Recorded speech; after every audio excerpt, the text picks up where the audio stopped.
Ora, muito obrigado. Pelas referências que fizeram, eu tenho que dizer duas palavrinhas antes de falar do livro, que era o que devia ser só isso.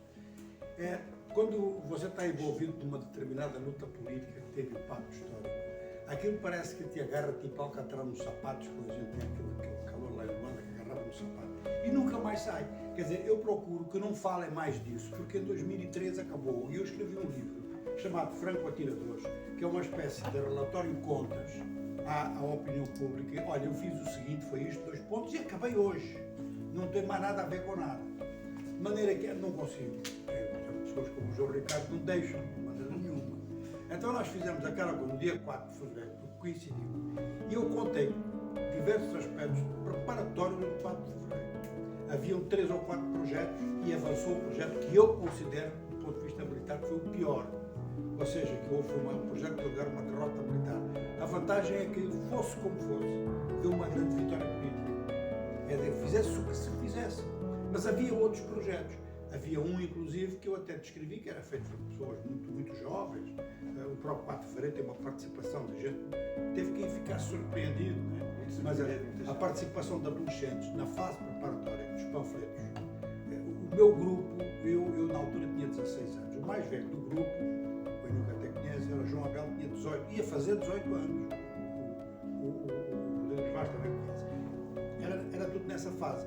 E nós tivemos a ideia, naquela altura, de tal forma, e o sufoco era tão grande, aquela repressão que havia, que nós pensámos tomar Luanda. Imagine, o grupo de miúdos do liceu, vamos conquistar a cidade de Luanda.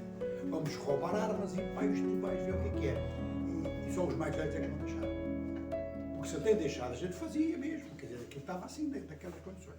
Bom, portanto, é só essa explicação.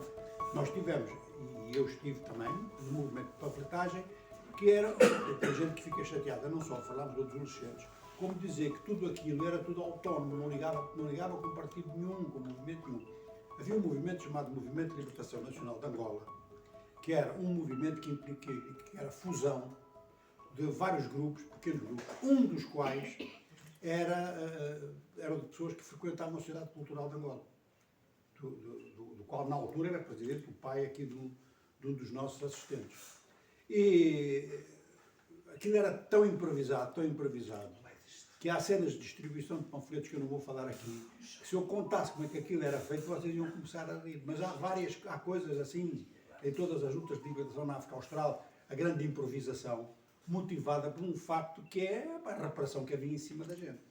Mais tarde, quando bateu o 25 de Abril, eu fui ver a minha ficha da PIDE, eu notava que a PIDE ficava muito preocupada com este tipo de grupo, que era o grupo que trabalhava por tarefa, depois dissolvia-se, depois aparecia no outro lado outro grupo com outras pessoas e tal. E o 4 de fevereiro entra um pouco nessa história, e mostra as fragilidades de uma polícia que se apresentava como hiperpotente. Eles, em 45 dias, levaram 3 dribles seguidos, que não conseguiram prever.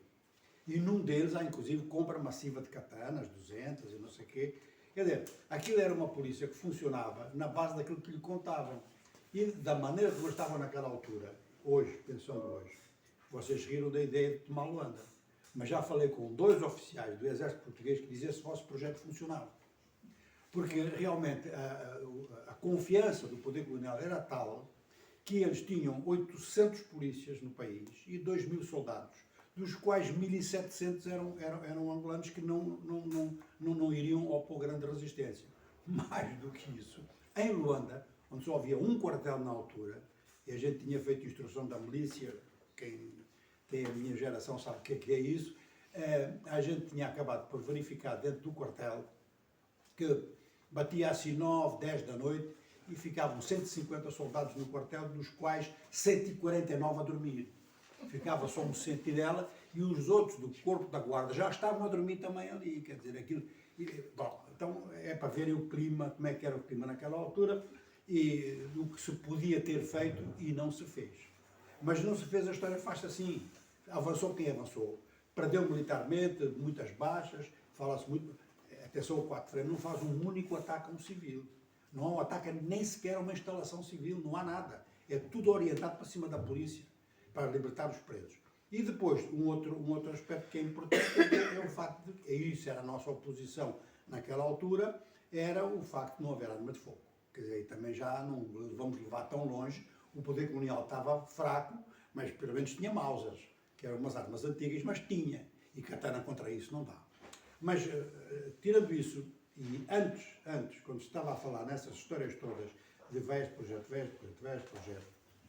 eu lembro-me de uma conversa,